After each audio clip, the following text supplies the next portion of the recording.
खुलुमबाय बेयो बड'लेण्ड इंखं टेलिभिजन दिनैनि रादाबखौ फरायदों आं उपमारानि दैमारिया दिनैनि गाहाय रादाबाव दं। दिसेम्बरावसो खुंजासिगोन बिटिसि बिसायख'थिया। इउबिपिअनि दैदेनगिरि आरो सोद्रोमाफोरा बिजेपिआव हाबबाय। आसाम सोरखारनि केबिनेट थांखिखौ गवालपारा जिल्लानि बर'फोरा बरायदों।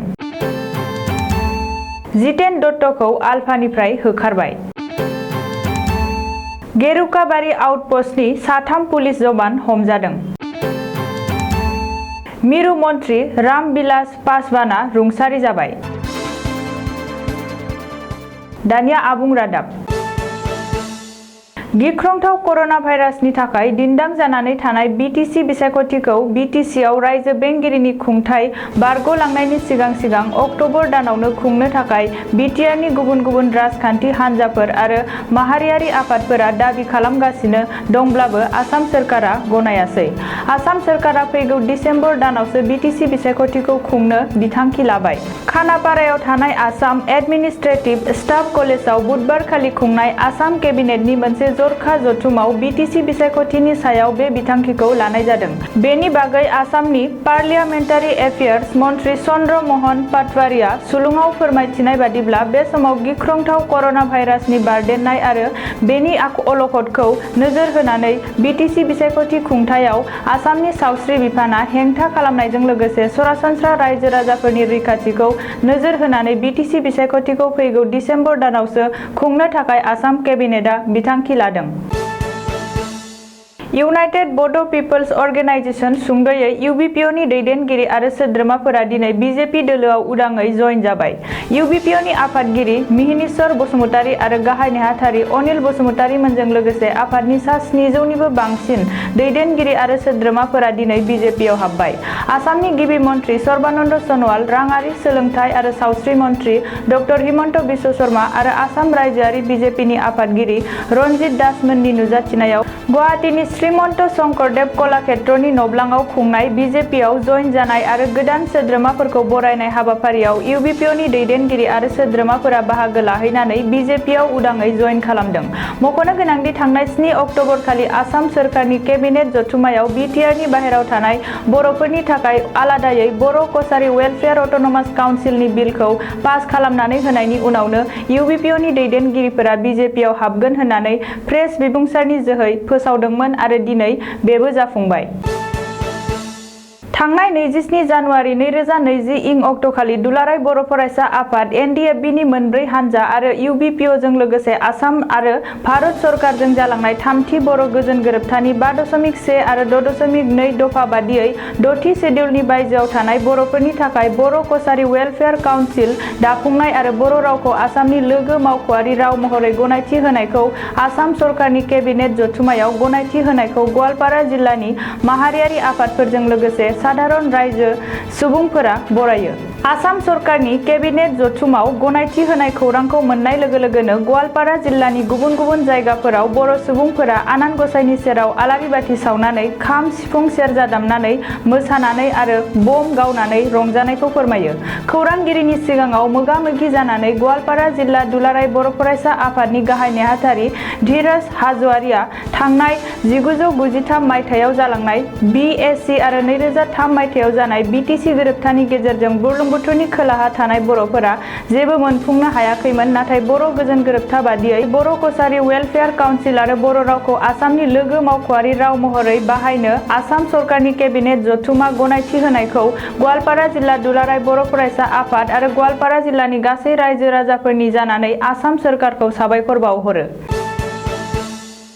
सोरखारजों गोजोन सावरायनायाव बाहागो लानाय आलफानि दैदेनगिरि जितेन दत्तखौ आफादनिफ्राय होखारबाय। आफादनि सरासनस्रा सोद्रोमानिफ्राय जितेन दत्तखौ होखारनाय जाबाय।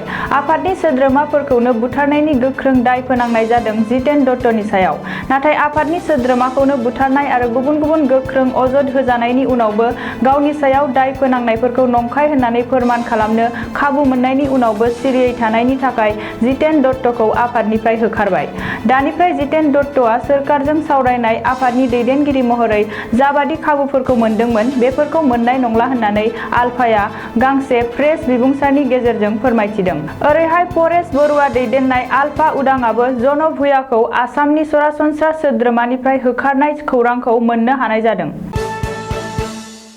आफां आसामनि बङाइगाव जिल्लानि सिङाव थानाय गेरुकाबारि पुलिस आउटपस्टनि असिजों लोगोसे गुबुन सानै पुलिस जवानफोरा हमजादों।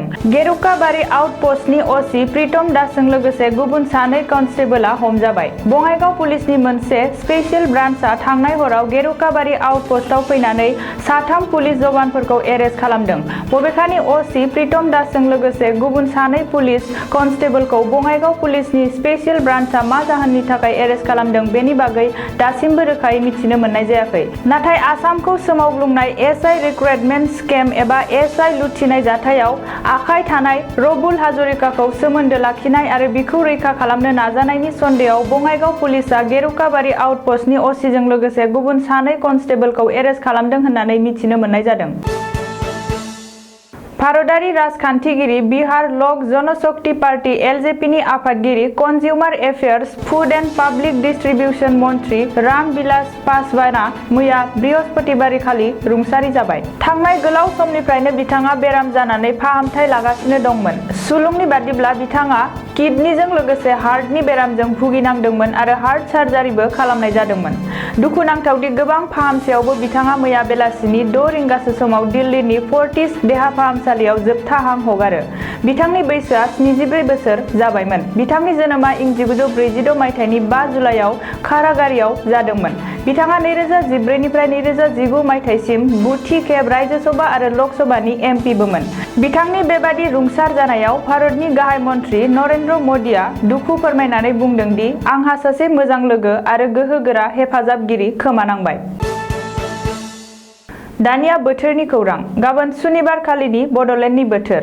भारतनि बोथोर बिगियानख'नि सुलुं बादियै गाबोन सुनिबार 10 अक्ट'बर खालि बड'लेण्ड हालामनि अख्राङाव दोमैलुनाय, सान्दुं दुंनाय आरो अखा हानायनिबो जाथावना दं। बड'लेण्डनि आवथायाव थानाय मोनब्रै जिल्लानि बोथोरनि गाबोननि सुलुंफोरखौ फारियै खिन्थालांनो लानाय जाबाय। क'क्राझार जिल्ला। गाबोन क'क्राझार जिल्लायाव बोथोरा 34 डिग्री सेल्सियास जागोन। फुंबिलि समाव अखा दोमैनाय आरो सान्दुं दुंनायनि जाथावना दं।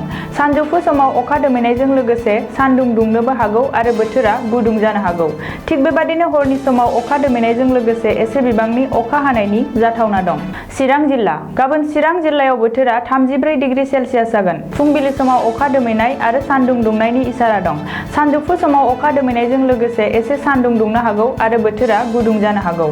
थिग बेबादिनो हरनि समावबो अखा दोमैनायजों लोगोसे एसे बिबांनि अखा हानो हागौ।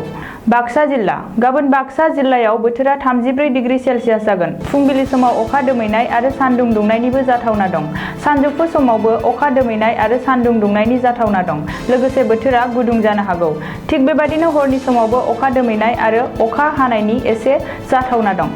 उदालगुरि जिल्ला। गाबोन उदालगुरि जिल्लायावबो बोथोरा 34 डिग्री सेल्सियास जागोन। फुंबिलि समाव अखा दोमैनाय, एसे बिबांनि अखा हानाय आरो सान्दुं दुंनायनिबो जाथावना दं। सानजौफु समावबो अखा दोमैनाय, अखा हानाय आरो सान्दुं दुंनायनिबो जाथावना दं आरो बोथोरा गुदुं जानो हागौ। थिग बेबादिनो हरनि समावबो अखा दोमैनायजों लोगोसे एसे बिबांनि अखा हानो हागौ। दिनैनि रादाबा एसेनोसै। गोजोन्थों।